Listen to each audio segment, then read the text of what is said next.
Good morning everybody. आज हम English में जिस टॉपिक के बारे में बात करेंगे वो टॉपिक है नाउन। सबसे पहले हम समझते हैं कि नाउन है क्या। नाउन जिसे हिंदी में संज्ञा कहा जाता है। संज्ञा क्या है? संज्ञा नाम है। नाउन क्या है? नाम है। Noun is the name of anything. किसी भी व्यक्ति, वस्तु, स्थान, भाव के नाम को हम नाउन कहते हैं। तो अगर शॉर्टकट में बताया जाए तो शॉर्टकट में ये बताया जाएगा कि नाउन क्या है? नाउन नाम है। नाम का अर्थ क्या है? जैसे एक नाम है मेरे सामने मोहन। अब मोहन क्या है? मोहन एक व्यक्ति का नाम है। जैसे मेरे सामने एक नाम है राधा, तो राधा क्या है? राधा एक व्यक्ति का नाम है। व्यक्ति का नाम भी नाउन है, लेकिन अपने आप में व्यक्ति भी एक नाउन है, क्योंकि व्यक्ति भी क्या है? एक पहचान है। किसी भी इंसान को हम व्यक्ति कहते हैं, किसी भी इंसान को हम महिला कहते हैं, किसी भी इंसान को हम पुरुष कहते हैं।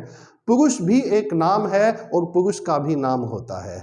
तो पुरुष भी नाउन है और पुरुष का जो नाम है वो भी नाउन है। तो शॉर्ट फॉर्म में, शॉर्टकट में आपको ये बताया जा रहा है कि नाउन नाम है। और नाम क्या है? नाम पहचान है।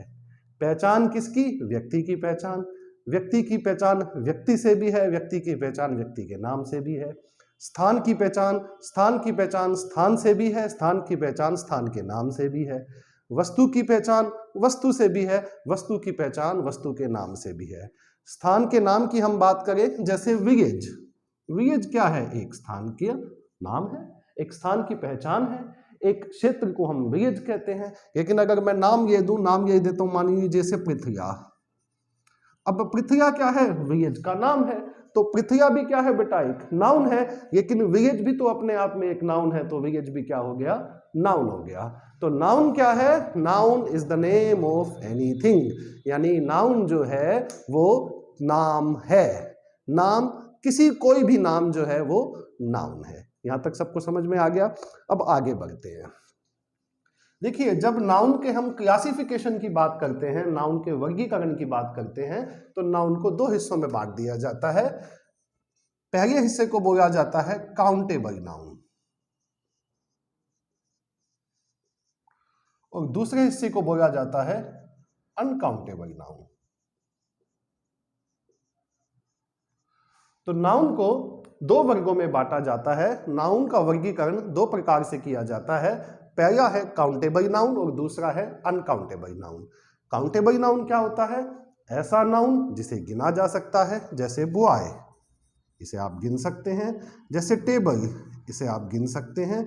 जैसे चेयर, इसे आप गिन सकते हैं। तो बॉय हो गया, टेबल हो गया, चेयर हो गया, ये क्या है? काउंटेबल नाउन है। अनकाउंटेबल नाउन क्या होते हैं? ऐसा नाउन जिसे गिना नहीं जाता, जिसे मापा जाता है। जैसे वाटर, इसकी मात्रा को मापा जाता है। जैसे टी, इसकी मात्रा को मापा जाता है। जैसे जूस, इसकी मात्रा को मापा जाता है। तो जिस नाउन की मात्रा को मापा जाता है वो अनकाउंटेबल नाउन होता है, और जिस नाउन की संख्या को गिना जाता है उसे काउंटेबल नाउन कहते हैं। यहां तक सबको समझ में आ गया? आधे मिनट में इसको नोट कर लीजिए, फिर आगे बढ़ते हैं।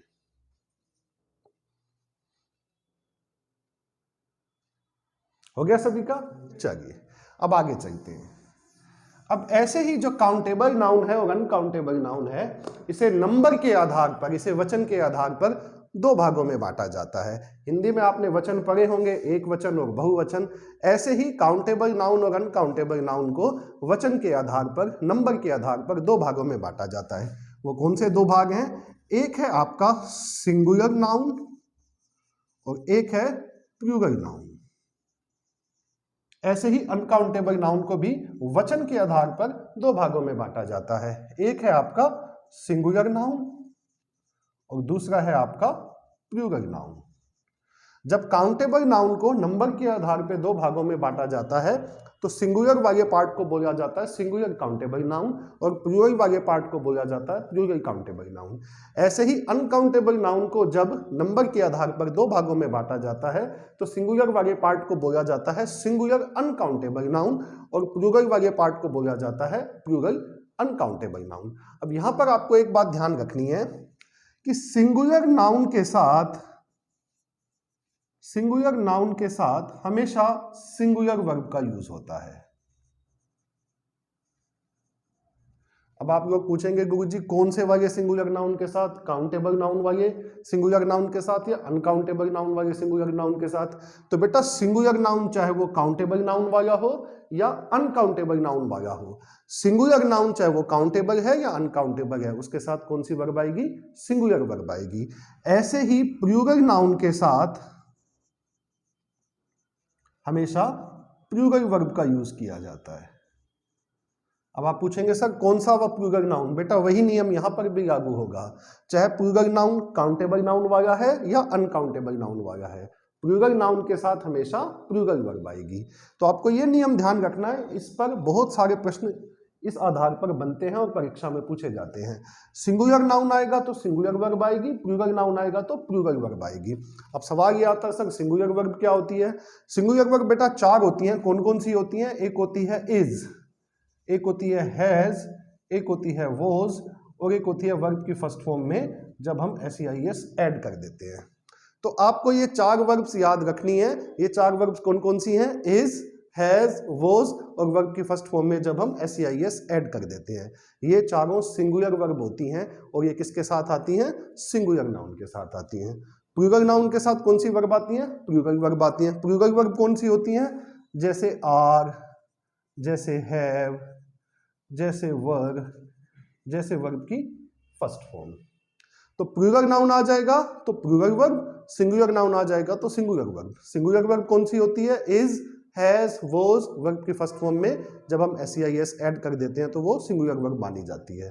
प्लूरल वर्ब कौन सी होती है, आर, हैव, वर और वर्ब की फर्स्ट फॉर्म। जैसे अगर आपको दिया है बॉय, बॉय कौन सा नाउन है, सिंगुलर नाउन है, प्लूरल नाउन है, सर ये तो सिंगुलर नाउन है, तो सिंगुलर नाउन के साथ कौन सी वर्ब आएगी, सिंगुलर वर्ब। अब कोई भी आ सकती है, लेकिन अगर आपको दे दिया जाए बॉयज, अब बॉयज कौन सा नाउन है, सिंगुलर नाउन है या प्लूरल नाउन है, ये तो प्लूरल नाउन है, तो इसके साथ कौन सी वर्ब आएगी, प्लूरल वर्ब आएगी।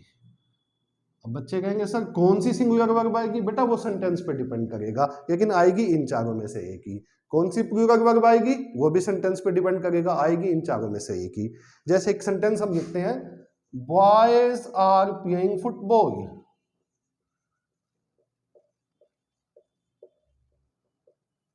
सेंटेंस है आपके सामने, बॉयज आर प्लेइंग फुटबॉल। अब देखिए बेटा बॉयज क्या है, प्लूरल नाउन है, तो इसके साथ हमने कौन सी वर्ब यूज की, प्लूरल वर्ब यूज की, क्योंकि प्लूरल नाउन के साथ प्लूरल वर्ब आती है।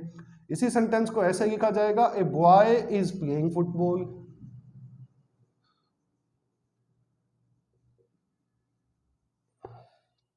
A boy is playing football, यहां पर बॉय के साथ मैंने कौन सी वर्ब यूज की, सिंगुलर वर्ब यूज की, क्योंकि यहां पर बॉय क्या है, सिंगुलर नाउन है।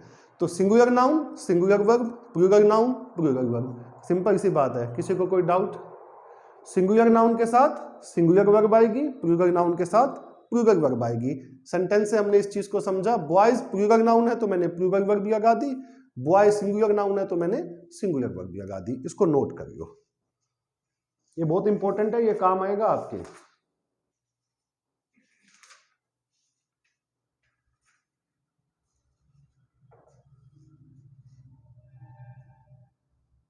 हो गया सभी का, चलिए अब आगे चलते हैं।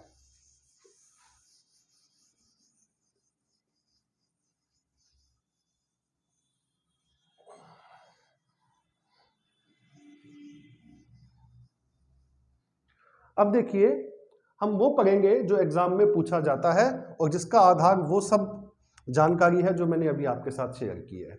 जैसे कुछ नियम आपको ध्यान रखने हैं, नियमों पर आपके एग्जाम में प्रश्न पूछे जाते हैं। जैसे पहला नियम क्या है, पहला नियम यह है कि बीमारी का नाम सिंगुलर नाउन माना जाता है।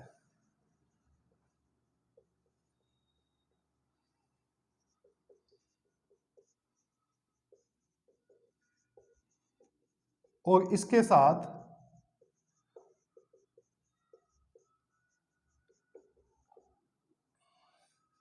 सिंगुलर वर्ब का यूज किया जाता है।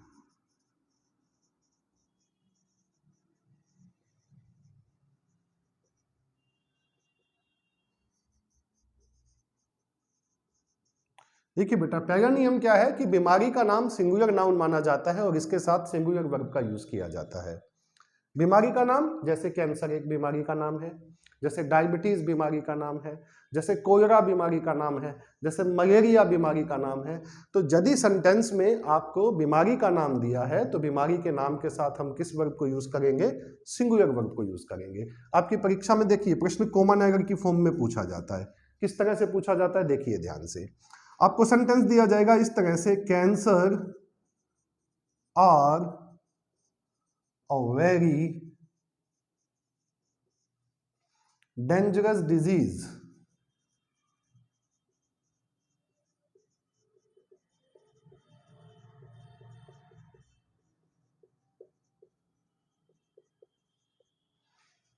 Cancer are a very dangerous disease.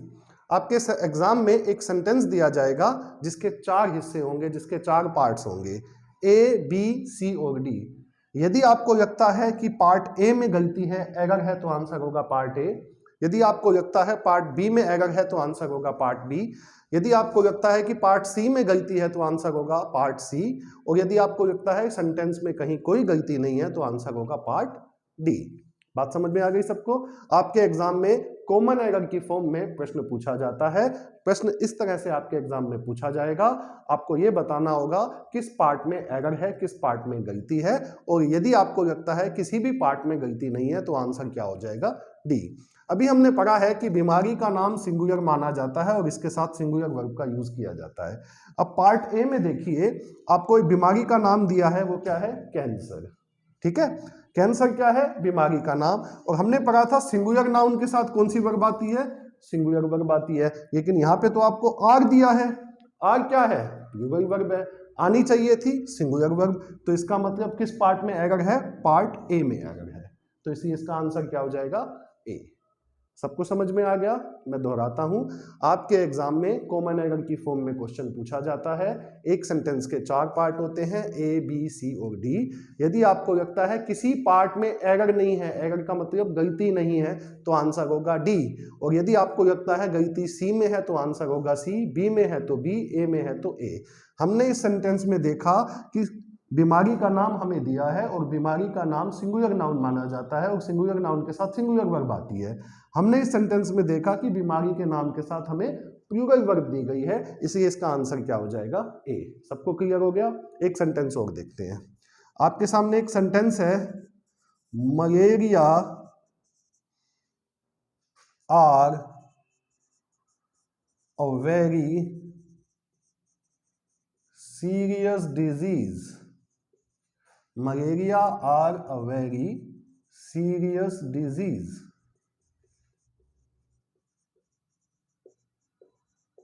अब आप लोग बताइए किस पार्ट में एरर है? ए में, बी में, सी में, या एरर ही नहीं है तो आंसर डी होना चाहिए। बिल्कुल ठीक, आपका आंसर बिल्कुल ठीक है। एरर किस पार्ट में है? पार्ट ए में। क्योंकि मलेरिया क्या है? बीमारी का नाम है। बीमारी का नाम सिंगुलर नाउन माना जाता है। सिंगुलर नाउन के साथ सिंगुलर वर्ब आती है। लेकिन यहाँ पे हमें क्या दे रखा है? आर। और आर क्या है? प्लूरल वर्ब है। तो इसका आंसर क्या हो जाएगा? ए। सभी को ये पॉइंट क्लियर हो गया? सभी को समझ में आ गया पेपर में क्वेश्चन किस तरह से पूछा जाता है? सभी को समझ में आ गया आपको कैसे अटेम्प्ट करना है? चलिए इसको नोट कर लीजिए।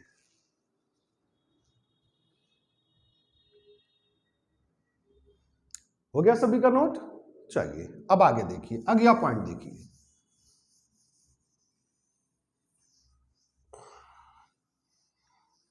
अगला पॉइंट नोट कीजिए। जैसे अभी हमने पढ़ा कि बीमारी का नाम सिंगुलर माना जाता है, ऐसे ही गेम का नाम सिंगुलर नाउन माना जाता है।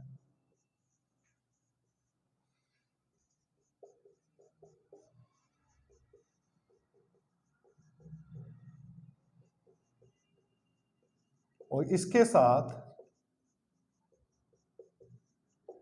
सिंगुलर वर्ब का यूज होता है।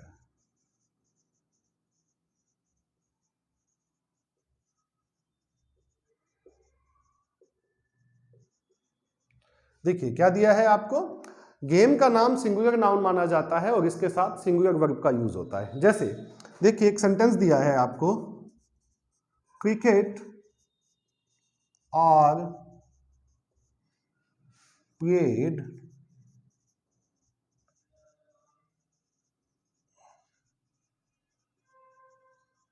everywhere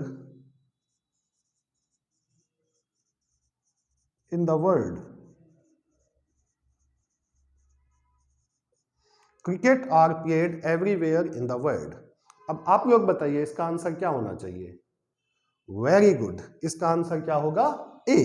क्यों होगा? देखिए, क्रिकेट जो है वो एक गेम का नाम है, गेम का नाम सिंगुलर नाउन माना जाता है, और इसके साथ हम कौन सी वर्ब को यूज करते हैं? सिंगुलर वर्ब को यूज करते हैं। आर क्या है? आर तो प्लूरल वर्ब है, और गेम का नाम सिंगुलर नाउन होता है, तो सिंगुलर नाउन के साथ कौन सी वर्ब आएगी? सिंगुलर वर्ब आएगी। आर प्लूरल वर्ब है, इसलिए इसका आंसर क्या हो जाएगा? ए। सेंटेंस क्या होना चाहिए था? Cricket is played everywhere in the world, क्योंकि गेम के नाम के साथ सिंगुलर वर्ब का यूज किया जाता है। एक और सेंटेंस देखिए, tennis are played by women in India.